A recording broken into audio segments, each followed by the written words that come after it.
नमस्कार, आप देख रहे हैं द नेशन शो, एक ऐसा शो जहां हम आपको बताते हैं चर्चाओं में रहने वाली खबरों का पूरा विश्लेषण। आज हम इस वीडियो में देखेंगे कि पिछले 24 घंटों में सोशल मीडिया पर क्या हलचल रही। बस साथ में हम बात करेंगे राघव चड्ढा के बारे में। सोशल मीडिया पर जमकर वायरल हो रही राघव चड्ढा की रील्स में ये दावा किया जा रहा है कि राघव चड्ढा को अब राज्यसभा से हटाया जा रहा है। क्या आम आदमी पार्टी में राघव चड्ढा की पॉपुलैरिटी इतनी ज्यादा हो रही है कि अरविंद केजरीवाल से ज्यादा हो चुकी है? वह आज हम द नेशन शो की खास रिपोर्ट में हम बात करेंगे। क्या सरकार अब सोशल मीडिया पर सरकार की नाकामी दिखाने पर वीडियो डिलीट करा सकती है? अगर ऐसा है तो सरकार ऐसा किस नियम के तहत कर सकती है? और हम यह भी जानेंगे कि सरकार ने हाल ही के दिनों में कौन कौन से ऐसे क्रिएटर हैं जिनकी वीडियो को सोशल मीडिया से हटाया है या फिर चैनल को बंद कर दिया है। आज के इस एपिसोड की शुरुआत करेंगे पिछले 24 घंटों में सोशल मीडिया पर वायरल हो रही खबरों से। सोशल मीडिया पर चंद लाइक्स और व्यूज पाने की भूख इंसान को किस हद तक अंधा कर सकती है, इसका एक जीता जागता खौफनाक उदाहरण हाल ही में सामने आया है। दरअसल सोशल मीडिया पर गुलजार इंडियन हैकर नाम से एक यूट्यूब चैनल है जिसे 22 साल का गुलजार सेठ चलाता था। इस चैनल पर करीब 2.5 लाख से ज्यादा सब्सक्राइबर थे। ये शख्स अपने चैनल पर ऐसे खतरनाक वीडियो अपलोड करता था जिसमें वो तेज रफ्तार से आती ट्रेन के सामने पटरियों पर बड़े बड़े पत्थर, साइकिल, गैस सिलेंडर, साबुन और यहाँ तक कि जिंदा मुर्गा भी रख देता था। इसका मकसद सिर्फ ये दिखाना होता था कि जब ट्रेन इन चीजों के ऊपर से गुजरेगी तो क्या होगा। इसके एक शॉर्ट्स वीडियो पर करीब 9.9 करोड़ से ज्यादा व्यूज आ चुके हैं। लेकिन ये सिर्फ एक घटिया कंटेंट नहीं था, बल्कि ट्रेन में बैठे हजारों बेगुनाह यात्रियों के जान के साथ खुला खिलवाड़ था।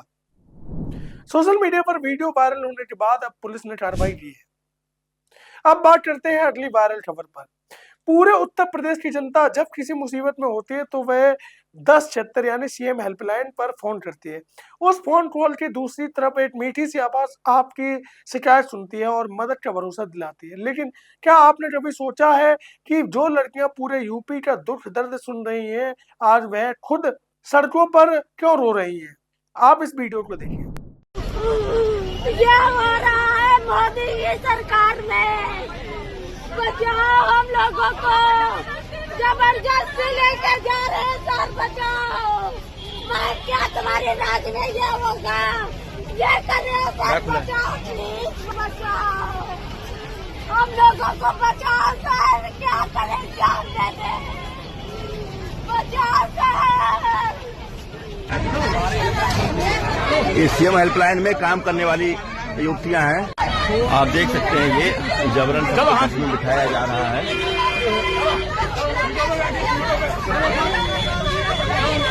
यह तस्वीरें राजधानी लखनऊ की है, जहां गुरुवार को सीएम हेल्पलाइन 1076 में काम करने वाले करीब 200 से ज्यादा कर्मचारियों का गुस्सा फूट पड़ा। ये सभी कर्मचारी अपने दफ्तर के बाहर प्रदर्शन करते हुए अपनी फरियाद सुनाने सीधे मुख्यमंत्री कार्यालय की तरफ कूच कर रहे थे। लेकिन प्रशासन में ऐसा हड़कंप मचा कि भारी पुलिस बल लगाकर इन लड़कियों को रास्ते में ही रोक दिया गया। आरोप है कि पुलिस ने महिला कर्मचारियों के साथ धक्का मुक्की की और उन्हें सड़कों पर घसीटते हुए पुलिस वैन में डाल दिया। आखिर इन लड़कियों का दर्द क्या है? प्रदर्शन कर रही महिला कर्मचारियों का आरोप है कि उन्हें काम पर रखते समय 15,000 रुपए हर महीने सैलरी देने का वादा किया गया था, लेकिन असल में उन्हें काट कर सिर्फ 7 से 8,000 रुपए ही दिए जा रहे हैं। बात सिर्फ कम सैलरी की नहीं है, दफ्तर के अंदर भी इनका मानसिक शोषण हो रहा है। लड़कियों का कहना है कि काम के दौरान उनके फोन जमा कर लिए जाते हैं और उन्हें ना तो लंच के लिए सही समय दिया जाता है और ना ही टॉयलेट ब्रेक दिया जाता है। इसके साथ ही एक एक महीने की पूरी सैलरी बिना वजह होल्ड कर दी जाती है। दरअसल आपको बता दें, ये जो कॉल सेंटर चलते हैं ये थर्ड पार्टी कंपनियां मैनेज करती है। मतलब सरकार टेंडर निकालती है, दूसरी कंपनी इसको मैनेज करती है और अपने मन मुताबिक जो है एम्प्लॉय के साथ शोषण करती है। कंपनियों के इस मनमाने रवैये और शोषण से त्रस्त होकर जब इन लड़कियों ने सिस्टम के खिलाफ आवाज उठानी चाहिए तो उन्हें प्रदर्शन तक नहीं करने दिया। यह एक कड़वा सच है कि जी सर, आपकी शिकायत दर्ज कर ली गई है। बोलने वाली इन लड़कियों की अपनी शिकायत सुनने वाला इस सिस्टम में कोई नहीं बैठा। अब बात करते हैं सोशल मीडिया पर आज की सबसे ज्यादा चर्चित खबर के बारे में। उत्तर प्रदेश के सरकारी स्कूलों में मिड डे मील के नाम पर जो हो रहा है वो जानकर किसी भी माता पिता का खून खौल उठेगा। उन्नाव जिले से एक ऐसा शर्मनाक वीडियो सामने आया है जहां बच्चों के हाथों में किताब और कलम की जगह जंगल से बीन कर लाई गई लकड़ियां थमा दी गई।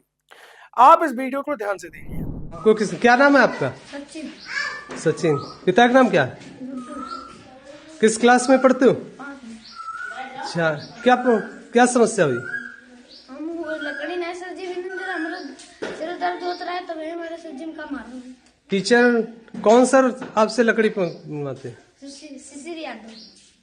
शिशिर यादव। सचिन यादव। शिशिर यादव। शिशिर यादव। शिशिर यादव। कब से लकड़ी बनवाते हैं? अच्छा, रोज आपसे लकड़ी बनवाते रहते हैं? आप इससे पहले बताया क्यों नहीं किसी से कि हमसे लकड़ी बनवाते? घर में क्यों नहीं बताया?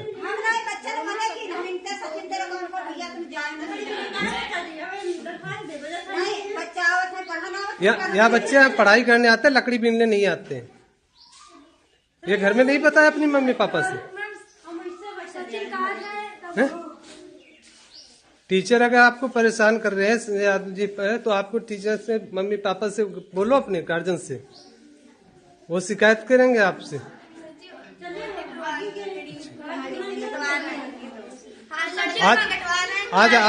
आज आए नहीं क्या टीचर? आज आए नहीं क्या? किस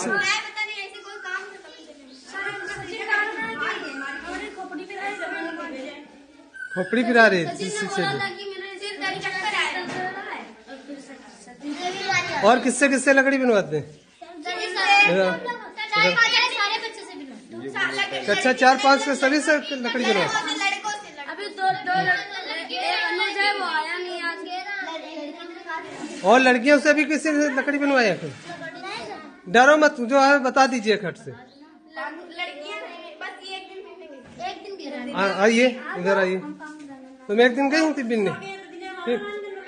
कुछ सामने आओ, सामने। क्या नाम है तुम्हारा?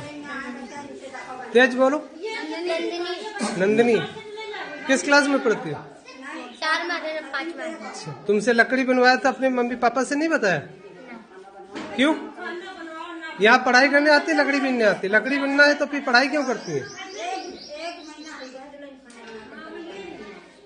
और खाना पीना से आज कौन सा डे है? आज बुधवार में आज क्या मिलता है? तहरी। तहरी कैसे मिलती है? अच्छी। जो मटेरियल मिलता है वो डालते हैं, सब्जी देते हैं? रसोईया जब ही बनाएंगे जब उनको सामान दिया जाएगा।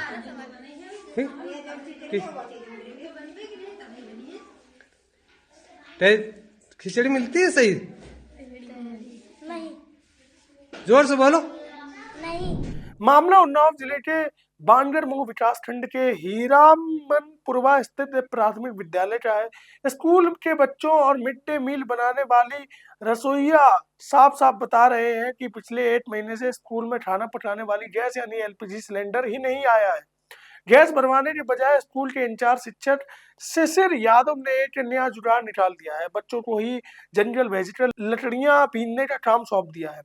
मासूम बच्चों से रोजाना चिलचिलाती धूप में लकड़ियां धुलवाई जाती हैं ताकि मिड डे मील का खाना बनाया जा सके। जुल्म यही खत्म नहीं होता। आरोप है कि जब कक्षा 5 में पढ़ने वाले मासूम सचिन ने तपती धूप में लकड़ियां लाने से साफ मना कर दिया तो मास्टर शिशिर यादव ने हैवानियत की सारी हदें पार कर दी और बच्चे की बेरहमी से पिटाई कर दी। रोते हुए जब बच्चा अपने माता पिता के पास पहुंचा और अपनी आपबीती सुनाई तो गांव वालों का गुस्सा फूट पड़ा। अभिभावकों ने तुरंत कोतवाली जाकर इस जालिम शिक्षक के खिलाफ लिखित तहरीर दे दी, जिसके आधार पर पुलिस ने एफआईआर दर्ज कर ली है। ये थी सोशल मीडिया पर पिछले 24 घंटों में चर्चाओं में रहने वाली अहम खबरें। अब बात करेंगे राघव चड्ढा के बारे में। सोशल मीडिया पर अपने भाषणों से तहलका मचाने वाले आम आदमी पार्टी के युवा और सबसे चर्चित चेहरे राघव चड्ढा के साथ अचानक ऐसा क्या हुआ कि अब वो आपको राज्यसभा में बोलते हुए नहीं दिखेंगे? क्या सच में अरविंद केजरीवाल को राघव चड्ढा की बढ़ती पॉपुलैरिटी से डर लगने लगा था? सोशल मीडिया पर चल रही इन तमाम अफवाहों के पीछे का 100% सच आज हम आपको बताने जा रहे हैं। सबसे पहले तो ये साफ कर दें कि राघव चड्ढा को राज्यसभा से बाहर नहीं निकाला गया है। वो 2022 में पंजाब से राज्यसभा सांसद चुने गए थे और उनका कार्यकाल 6 साल यानी 2028 तक का ही है। यानी तकनीकी तौर पर हम कह सकते हैं कि अभी भी वह सांसद बने हुए हैं, लेकिन आम आदमी पार्टी ने उनके अधिकारों को कम कर दिया है और उनकी ताकत को भी कम कर दिया है। आम आदमी पार्टी ने बड़ा एक्शन लेते हुए राघव चड्ढा को राज्यसभा के उपनेता यानी डिप्टी लीडर के पद से हटा दिया है।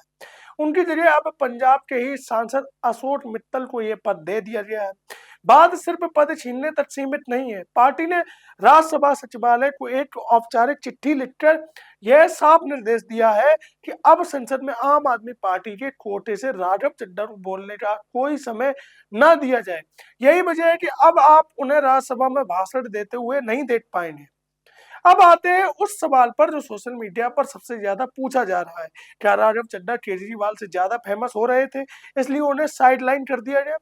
पिछले कुछ समय से जब आम आदमी पार्टी के बड़े नेता जैसे केजरीवाल व अन्य नेता मुश्किलों से गुजर रहे हैं, तब राघव चड्ढा ने पार्टी के अहम मुद्दों पर पूरी तरह से चुप्पी साध रखी है।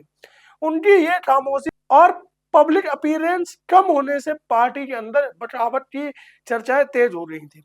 पार्टी हाईकमान को लगा कि राघव चड्ढा पार्टी लाइन से अलग अपनी निजी ब्रांडिंग कर रहे हैं, जिसके चलते कार्रवाई के तौर पर उनके बोलने पर रोक लगा दी गई है। संक्षेप में कहें तो राघव चड्ढा की पॉपुलैरिटी और पार्टी मुश्किलों के समय उनकी चुप्पी दोनों ने मिलकर ये हालात पैदा किए हैं। अब बड़ा सवाल ये है कि जिस नेता की आवाज ही उसकी सबसे बड़ी ताकत थी, संसद में बोलने से रोके जाने के बाद क्या राघव चड्ढा आम आदमी पार्टी छोड़कर किसी और पार्टी का दामन थामेंगे? ये अब भविष्य में देखने को मिलेगा। अब बढ़ते हैं द नेशन शो के खास रिपोर्ट की तरफ।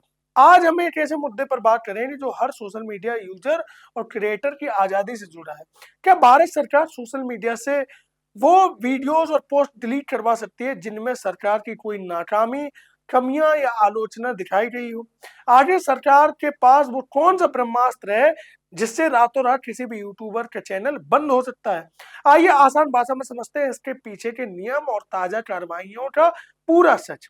इंटरनेट पर कंटेंट डिलीट करवाने के लिए सरकार ने मुख्य रूप से आईटी एक्ट की धारा 69A का इस्तेमाल करती है। इस नियम के तहत अगर सरकार को लगता है कि कोई कंटेंट भारत की संप्रभुता, अखंडता, राष्ट्रीय सुरक्षा या विदेशी देशों के साथ संबंधों के लिए खतरा है, तो वो सोशल मीडिया कंपनी जैसे यूट्यूब, एक्स, फेसबुक को उस कंटेंट या उस पूरे अकाउंट को तुरंत ब्लॉक करने का आदेश दे सकते हैं।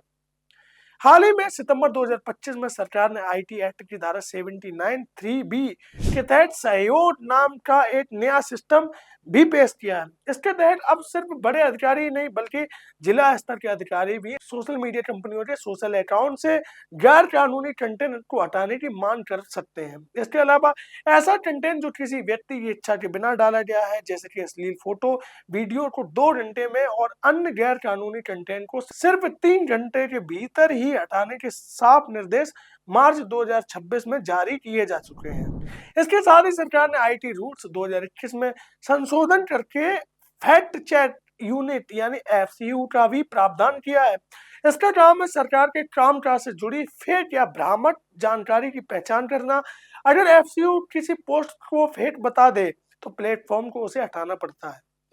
अब बात करते हैं कि क्या सरकार ने हाल फिलहाल में किसी क्रिएटर पर एक्शन लिया है? रवीश कुमार और ध्रुव राठी, सबसे चर्चित रवीश कुमार और ध्रुव राठी हाल ही में सूचना एवं प्रसारण मंत्रालय यानी MIB ने एक बड़े कॉर्पोरेट ग्रुप अडानी से जुड़े मानहानि मामले में कोर्ट के आदेश का हवाला देते हुए रवीश कुमार और ध्रुव राठी के कई वीडियोस को टेक डाउन यानी कि हटाने का नोटिस जारी किया था। द देशभक्त आकाश बनर्जी और न्यूज लॉन्ड्री, इसी आदेश के तहत आकाश बनर्जी के कई वीडियो और न्यूज लॉन्ड्री व द वायर जैसे पोर्टल से कुल 838 यूट्यूब वीडियो और 83 इंस्टाग्राम पोस्ट को हटा दिया गया है, जिन्हें लेकर क्रिएटर ने भी फ्री स्पीच पर खतरा बताया है।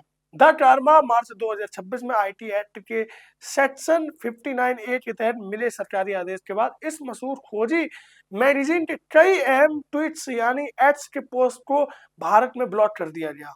इसके अलावा बोलता हिंदुस्तान और नेशनल दस्तक जैसे कई बहुजन और अल्टरनेटिव मीडिया चैनलों को भी पिछले कुछ समय में सरकारी आदेशों के कारण सस्पेंड किया गया है। अगर आप एक क्रिएटर हैं और सरकार या प्लेटफॉर्म ने आपका कंटेंट डिलीट कर दिया है तो आपके पास अपील करने के 3 मुख्य रास्ते होते हैं। पहला कदम, प्लेटफॉर्म पर ग्रीवेंस ऑफिसर से आप कांटेक्ट कर सकते हैं। सबसे पहले आपको यूट्यूब या फेसबुक के ग्रीवेंस ऑफिसर को अपनी शिकायत दर्ज करानी होती है। प्लेटफॉर्म को अपनी शिकायत का तय समय में जवाब देना होता है।